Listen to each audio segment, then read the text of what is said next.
Dhurandhar cinema దెబ్బకు ఒక cinema వెనక్కి వెళ్ళిపోయింది, భయపడింది, దాని కథ కూడా మార్చుకుంటోంది అన్న విషయం మీకు తెలుసా? ఆ సినిమా గురించి మనం మాట్లాడుకునే ప్రయత్నం చేద్దాం. ఆ సినిమానే అల్ఫా. వైఆర్ఎఫ్ వాళ్ళు తీస్తున్న Alpha movie. The great Rajamouli గారి ద గ్రేట్ RRR సినిమాలో హీరోయిన్ గా నటించిన the great Alia Bhatt act చేస్తూ ఉన్నటువంటి సినిమా అల్ఫా సినిమా. ఫీమేల్ స్పైస్ ని పెట్టి వైఆర్ఎఫ్ వాళ్ళు తీస్తున్న సినిమా అల్ఫా సినిమా. నిజానికి ఈ అల్ఫా సినిమా డిసెంబర్ 2025లో రిలీజ్ అవ్వాలి, కానీ దురంధర్ సినిమా డిసెంబర్ 5వ తేదీ 2025 రిలీజ్ అయ్యింది ఫస్ట్ పార్ట్. ఒక్కసారిగా ఆ సినిమా గురించి వచ్చిన చర్చ దెబ్బకు అల్ఫా టీం భయపడింది. ముఖ్యంగా వైఆర్ఎఫ్ వాళ్ళు భయపడ్డారు. దురంధర్ సినిమా వచ్చిన ఆ ఫ్లోలో గనక అల్ఫా సినిమాను గనక విడుదల చేస్తే ఖచ్చితంగా అల్ఫా సినిమాను నేలకేసి పీక మీద కాలేసి జనం తొక్కి ఉండేవాళ్ళు అన్న విషయం స్పష్టంగా వైఆర్ఎఫ్ వాళ్ళకి అర్థమయ్యింది. ఎందుకంటే సరే, అల్ఫా సినిమా ఇంకా రిలీజ్ కాలేదు, కానీ ఆ కథకు సంబంధించి ఇప్పటికే సోషల్ మీడియాలో, ఇంటర్నెట్లో చాలా పెద్ద చర్చ జరిగింది. ఈవెన్ సినిమా ఇండస్ట్రీలో ఉన్న వాళ్ళు కూడా కొంతమంది మాట్లాడారు. ఏంటి అల్ఫా సినిమా కథ అంటే, ఇద్దరు రా ఏజెంట్స్ ఉంటారు అనేది మనకి ఇప్పుడు చెప్తున్నారు. కానీ ఒక రా ఏజెంట్ ఆలియా భట్, ఒక ISI ఏజెంట్ శార్వరి అనే అమ్మాయి, వీళ్ళిద్దరూ కలిసి ఎవరిని ఎదుర్కొంటారు? బాబీ డియోల్ని ఎదుర్కొంటారు. ఎవరి బాబీ డియోల్ ఏం పాత్ర అవుతుంది అంటే, ఒక రూత్లెస్ రా ఏజెంట్. అర్థమవుతుంది కదా? భారతదేశానికి చెందిన రా ఏజెంట్ అయిన ఆలియా భట్, పాకిస్తాన్కు చెందిన ISI ఏజెంట్ అయిన శార్వరి అనే అమ్మాయి, ఈ ఇద్దరు అమ్మాయిలు ఫీమేల్ గూఢచారిణులు కలిసి భారత రా ఏజెంట్ అయిన బాబీ డియోల్ను ఎదుర్కొని అతన్ని మట్టి కరిపిస్తారు. ఇది కథ. ఇంకేమైనా ఉందా? దురంధర్ పార్ట్ 1 రిలీజ్ అవగానే వచ్చిన చర్చ దెబ్బకు ఈ సినిమా రిలీజ్ చేయాలంటే భయపడింది వైఆర్ఎఫ్ టీం. సో కథను మార్చాల్సినటువంటి అవసరం ఉంది. లేదు, దురంధర్ యొక్క ఇంపాక్ట్ కాస్త తగ్గిన తర్వాత విడుదల చేద్దాము అనుకొని ఏప్రిల్కు విడుదల తేదీని పోస్ట్ పోన్ చేసింది. అప్పుడు కారణం ఏం చెప్పారంటే, VFX ఇంకా కంప్లీట్ కాలేదు, కాబట్టి మేము VFX పూర్తి చేసి ఏప్రిల్ 2వ వారం సినిమాను విడుదల చేస్తాము అని ఏప్రిల్ 17th 2026కు డేట్ మార్చారు. వైఆర్ఎఫ్ అధికారికంగా చెప్పింది, డేట్ మార్చింది, టైం కావాలి, అందుకే డిసెంబర్ 25th క్రిస్మస్కు విడుదల చేయలేకపోతూ ఉన్నాము, ఏప్రిల్ 17th విడుదల చేస్తాము 2026 అని చెప్పారు. కానీ జనాలకు విషయం అర్థమైపోయింది. వీళ్ళు ఏమనుకున్నారు వైఆర్ఎఫ్ వాళ్ళంటే, దురంధర్ పార్ట్ 2 వచ్చిన తర్వాత అదంత అద్భుతంగా ఏం ఉండకపోవచ్చు, పార్ట్ 2 లేదో యావరేజ్గా ఆడే అవకాశం ఉంది, పార్ట్ 2లో ఈ మధ్య కొన్ని ఫ్లాపులు కూడా అవుతున్నాయి, ఏదో తెస్తారు, లేదు పార్ట్ 2లో ఈ వైఆర్ఎఫ్ పైత్యంతోనే కొంత ISI ఏజెంట్లు, భారత ఏజెంట్లు వీళ్ళందరూ కలిసికట్టుగా ఏదో సాధించినట్టుగా కూడా తెస్తాడేమో దురంధర్ డైరెక్టరు. ఏం చేస్తాడో తెలియదు. పార్ట్ 2 మీద పెద్దగా ఆశలు ఏం లేవు నాకు, అది వచ్చిన తర్వాత చూసుకుందాంలే అనుకున్నారు. దురంధర్ పార్ట్ 2 మార్చి 19వ తేదీన విడుదల అయ్యింది. విడుదల అవడమే ఒక భారీ సునామీ వచ్చినట్టు పడింది. పార్ట్ 1 కంటే పార్ట్ 2 చాలా పెద్ద చర్చకు దారి తీసింది. అందులో ఉండే రా సీన్స్, ఆ ఇంపాక్ట్, అందులో ఉన్న హృదయాన్ని కదిలించే సన్నివేశాలు, అవన్నీ చూసి వైఆర్ఎఫ్ టీమ్ దెబ్బకు గజగజ వణుకుతూ బెడ్ ఎక్కేసింది. ఏప్రిల్ 17th గనక వాళ్ళ సినిమా రిలీజ్ అయితే పిచ్చకొట్టుడు కొడతారు జనము అనే విషయం అర్థం అయ్యింది. కథను ఇంకా చాలా చాలా మార్చాలి అని చెప్పి అనుకున్నారు. మళ్ళీ VFX అనో అదనో ఇదనో కహానీలు చెప్పి జూలై 10వ తేదీకి డేట్ మార్చారు. ఎక్కడ డిసెంబర్ 25th 2025, ఎక్కడ జూలై 10th 2026 అండి. అంటే దాదాపు 6.5 నెలల పాటు సినిమాని ఎవడన్నా వాయిదా వేస్తాడా? డిసెంబర్లో రావాల్సిన సినిమా. ఇదంతా కూడా దురంధర్ దెబ్బ. ఇప్పుడు విషయం ఏమనిపిస్తోందంటే, ఇంకొక అమ్మాయి శార్వరి అనే అమ్మాయిని ISI ఏజెంట్ కాకుండా రా ఏజెంట్గానే పెట్టాలి అని చెప్పి డిసైడ్ అయ్యి, ఆలియా భట్ ఆల్ఫా ఏజెంట్ అట, శార్వరి కోలీడ్ ఏజెంట్ అంట, అంటే రా ఏజెంటే. వీళ్ళిద్దరూ ఎలీట్ రా ఏజెంట్స్.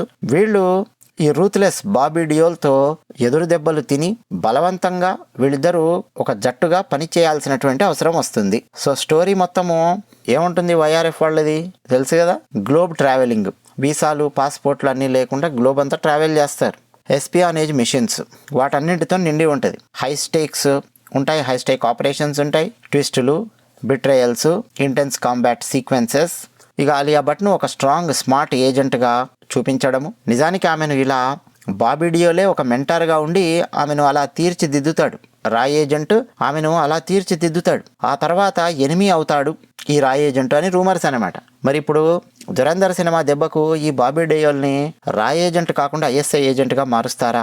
ఐఎస్ఐ ఏజెంట్గా ఇతన్ని మార్చాలంటే కథ ఇంకా చాలా మార్చాలి. సో ఇప్పుడు కథనాన్ని మార్చి ఏంటంటో చేసే ప్రయత్నంలో ఉంది ఆల్ఫా టీం, వైఆర్ఎఫ్ టీం.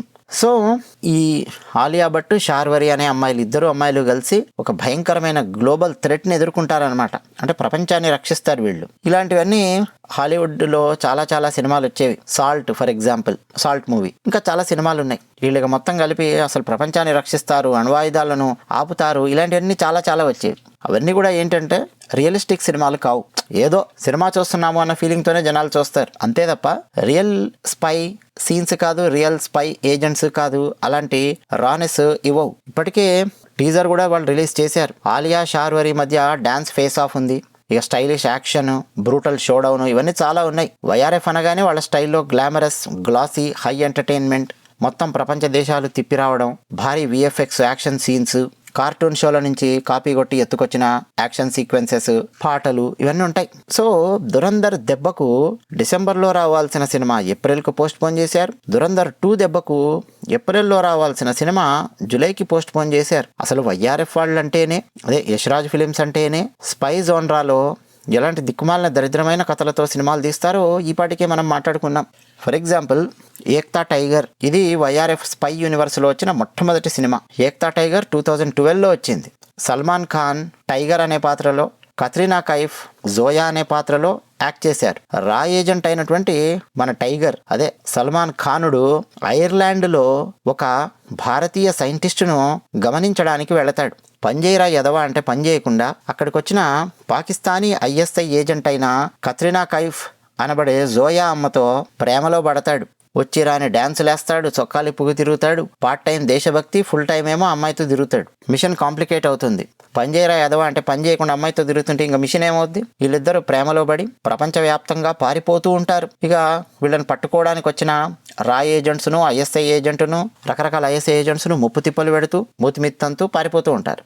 లాస్ట్కు కమ్యూనిస్ట్ దేశమైన క్యూబాలో కాపురం పెట్టేస్తారు. ఇది వైఆర్ఎఫ్ స్పై యూనివర్స్కు మొట్టమొదటి సినిమా ఏక్తా టైగర్. నెక్స్ట్ 5 ఏళ్ల తర్వాత 2017లో టైగర్ జిందా హై అనే సినిమా తీశారు. మళ్ళీ సేమ్ సల్మాన్ ఖాన్, కత్రినా కైఫ్, ఈ టైగరు జోయా, వీళ్ళిద్దరూ ఇప్పుడు మొగుడు పెళ్ళాలి. అంటే రా మొగుడు, ఐఎస్ఐ పెళ్ళాం. వీళ్ళిద్దరూ కలిసి ఇరాక్ తీవ్రవాద గ్రూపు చేతిలో బందీ అయిన భారతీయ నర్సులను, పాకిస్తాన్ నర్సులను రక్షించడానికి ఒక మిషన్ చేస్తారన్నమాట.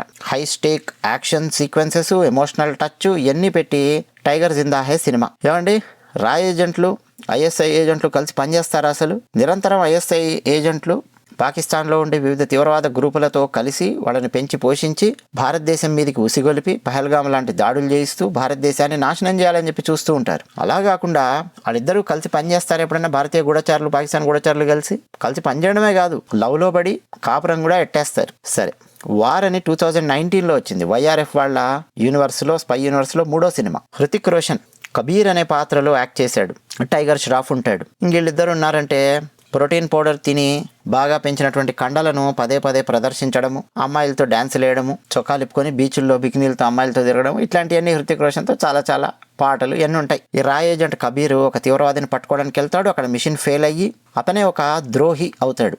ద్రోహి అయ్యాడు అని అనుకుంటారు, కానీ నిజానికి అది డబుల్ గేమ్ అని. హై లెవెల్ యాక్షన్ సీక్వెన్సెస్తో, స్టైలిష్ ఫైట్స్తో, భారీ సెట్టింగులతో మీరు చూస్తున్నది నిజం కాదరా నాయన, మీరు చూస్తున్నది సినిమా అని పదే గుర్తు చేస్తూ మొత్తానికి భారీ హిట్ సాధించింది. ఇక తర్వాత 2023లో వీటన్నింటికి మించిన ఆణిముత్యం పఠాన్ వచ్చింది. షారుఖ్ ఖాన్ ఏమో పఠాన్ పాత్రలో, దీపిక, అదే మన దురంధర్ రణ్వీర్ యొక్క భార్యామణి దీపిక ఐఎస్ఐ ఏజెంట్గా యాక్ట్ చేసింది. మళ్ళీ రామగుడు, ఐఎస్ఐ పెళ్ళాం అన్నట్టు వీళ్ళు మొగుడు పెళ్ళాలి లవర్లేండి. సినిమా అయిపోయేంత వరకు లవర్స్ లాగా ఉంటారు, కలిసి తిరుగుతూ ఉంటారు, పండగ చేసుకుంటుంటారు, ఎంజాయ్ చేస్తూ ఉంటారు. మీకు స్క్రీన్ మీద చూస్తేనే అర్థమైపోతుంది. ఏ రేంజ్ పాటలు, బికినీలు, అమ్మాయిలు, షారుఖ్ ఖాన్, ఈ రా ఏజెంట్, ఈ ఐఎస్ఐ ఏజెంట్ దీపిక, వీళ్ళిద్దరూ కలిసి ఫైట్ చేసేది ఎవరి మీద అనుకుంటున్నారు?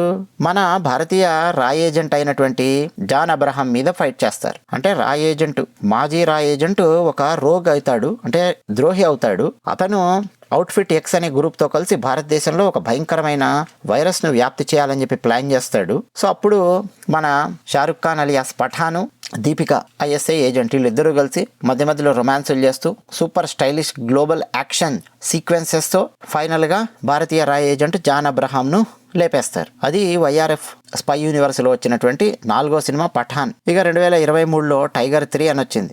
సరే గాడలేదు, సల్మాన్ ఖాన్, కత్రినా కైఫ్. సేమ్ మళ్ళీ వీళ్ళిద్దరే, టైగరు జోయా. తన కుటుంబం అలాగే తన దేశం కోసం మళ్ళీ మిషన్లోకి వస్తాడు. భారత్ పాకిస్తాన్ రాజకీయాలు, తీవ్రవాద నెట్వర్క్లు, హై ఎమోషన్, యాక్షన్ మిక్స్ ఇవన్నీ కలిపి కొట్టారు. పొరపాటున కూడా రియలిస్టిక్ గా సినిమా తీయరండి. ఇక వార్ 2 గురించి మనం ఎంత తక్కువ మాట్లాడుకుంటే అంత మంచిది. ఎందుకంటే మన జూనియర్ ఎన్టీఆర్ కూడా ఉన్నాడు అందులో. జూనియర్ ఎన్టీఆర్ని కూడా లాక్కెళ్ళి మరి చావుగొట్టి చెవులు మూసి నీకున్న ఇమేజ్ని మేము కింద పడేస్తాం చూసుకో అని ఛాలెంజ్ చేసి మరి జూనియర్ ఎన్టీఆర్ను బకరాన్ చేయడానికి మరి పట్టుకెళ్ళి వార్ 2 సినిమా తీశారా అన్న ఫీలింగ్ కలుగుతుంది నాకు. హృతిక్ రోషన్ కబీర్ పాత్రలో, జూనియర్ ఎన్టీఆర్ వాళ్ళిద్దరు తన్నుకు సావడమేందో ఆ సెకండ్ హాఫ్లో. మధ్యలో కైరా అద్వానీ, ఈ గోల. కబీర్ కొత్త మిషన్. స్పై యూనివర్స్లో కబీర్ క్యారెక్టర్ మరింతగా డీప్గా విస్తరించడానికి ప్రయత్నము. భారీ యాక్షన్ సీక్వెన్సెస్, ఫ్లైట్లలో action sequences, junior NTR, Hrithik Roshan. పొరపాటున కూడా సినిమా ఎవరికైనా సరే కనెక్ట్ అయితే వాళ్ళు మహానుభావులు. ఇదండి, ఇవన్నీ వైఆర్ఎఫ్ స్పై యూనివర్స్లో వచ్చినటువంటి సినిమాల గురించి చెప్తున్నా. ఇప్పుడు రాబోయే ఆణిముత్యం అల్ఫా. ఇక అది ఎలా ఉంటుందో మీరు ఊహించుకోవచ్చు. ఇందులో ఒక భారతీయ రాయ్ ఏజెంటు, ఒక పాకిస్తానీ రాయ్ ఏజెంట్ వీళ్ళిద్దరూ కలిసి ఫైనల్గా యుద్ధం చేసేది ఎవరి మీద అయ్యా అంటే మరో భారతీయ రాయ్ ఏజెంట్ అయిన బాబీ డియోల్ మీద యుద్ధం చేస్తారు. ఇలాగే వీళ్ళ కథ. కాకపోతే ఇప్పుడు దురంధర్ దెబ్బకు కొంచెం మార్చుకొని ఇద్దరు రాయ్ ఏజెంట్స్ను, ఆలియా అండ్ శార్వరి వీళ్ళిద్దరిని కూడా, అంటే ఐఎస్ఐ ఏజెంట్ పెట్టకుండా ఒకరిని కూడా రాయ్ ఏజెంట్స్గా మార్చినట్టున్నారు కథలో. మళ్ళీ ఫైనల్గా భారత రాయ్ ఏజెంటే విలన్ ఉంటాడు. కానీ ఈ 5-6 నెలలుగా విపరీతమైన చర్చ సోషల్ మీడియాలో రావడం, నాలాంటి వాళ్ళు రకరకాలుగా మాట్లాడుతూ ఉండడము, బండబాదుడు బాదడము, హిందీలోను, ఇంగ్లీష్లోను, తెలుగులోను, కన్నడ అన్ని భాషల్లో ఉతికారేస్తూ ఉండడము, ఈ వైఆర్ఎఫ్ స్పై యూనివర్స్ సినిమాలను, దురంధర్ సినిమాను పొగుడుతూ ఉండడము, ఇవన్నీ కూడా వైఆర్ఎఫ్ స్పై టీమ్ గమనిస్తూనే ఉంది. అదే వైఆర్ఎఫ్ స్పై యూనివర్స్ టీం, సినిమాలు తీసే టీం. సో వీళ్ళు ఇప్పుడు మళ్ళీ బాబీ డియోల్ని ఐఎస్ఐ ఏజెంట్ చేయడాలో ఏదో చేస్తారు. దురంధర్ లాగా హై మూమెంట్స్ ఇవ్వడానికి, రాగా తీయడానికి ఏమైనా ట్రై చేస్తారేమో కానీ అంత ఈజీ కాదు. దురంధర్ లాంటి సినిమా తీయడం అంత ఈజీ కాదు. దురంధర్ లాగా తీయలేరు కూడా వీళ్ళు. ఎందుకంటే వీళ్ళ ఆలోచన విధానం మొత్తం డిఫరెంట్ ఉంటుంది. స్టైలిష్ ఫైట్స్, ఆ గ్లోబల్లో రకరకాల దేశాలు తిప్పుతూ ఉండడము, జేమ్స్ బాండ్ మూవీ టైప్లో ఏదో సినిమా తీయాలని ప్లాన్ చేస్తారు. జేమ్స్ బాండ్ మూవీస్ ఏమి తొక్కలో సినిమాలు కావు. వాళ్ళకి చాలా ప్లాన్ ఉంది, పర్ఫెక్ట్ నేరేటివ్ ఉంది. యూకేని చాలా స్ట్రాంగ్గా చూపించేటటువంటి నేరేటివ్ ఉంటుంది జేమ్స్ బాండ్ మూవీస్లో. కొన్ని పైత్యాలు ఉంటాయి, బట్ చాలా వరకు వాళ్ళ ప్లానింగ్ అంతా వేరే ఉంటుంది. ఈ వైఆర్ఎఫ్ వాళ్ళ దిక్కుమాలిన దరిద్రమైన సినిమాలన్నీ తీసి భారతీయ గూఢచారులు అంటే ఒక బ్యాడ్ ఇంప్రెషన్ పడే విధంగా తీశారు. నాకు తెలిసి నిజమైనటువంటి భారత గూఢచారులు, భారతదేశంలో ఉన్నవాళ్ళు, పాకిస్తాన్లో ఉన్నవాళ్ళు, రిటైర్ అయిన వాళ్ళు, ట్రైనింగ్ అవుతున్న వాళ్ళు ఎవరైనా సరే ఈ వైఆర్ఎఫ్ సిరీస్ సినిమాలు చూస్తే కింద పడి దొర్లి నవ్వుకుంటారు. ఒరే ఏం బక్వాస్ సినిమాలు చేస్తున్నారా అని. దురంధర్ సినిమా చూస్తే ప్రతి గూఢచారి కూడా కనెక్ట్ అయ్యి ఉంటాడు ఆ సినిమాకి. ఎంత బాగా తీశారు ఆ సినిమా, ఎంత అద్భుతంగా తీశారు, ఎంత రాగా తీశారు, ఎంత న్యాచురల్గా తీశారు అని. అవునా కాదా? మొత్తానికైతే అల్ఫా అనే సినిమా దెబ్బకు జడుసుకొని పారిపోయి జూలైలో రాబోతోంది. ఇంకా లాగుతారా? డేట్స్ మనకు తెలియదు. అది విషయం. ధన్యవాదాలు.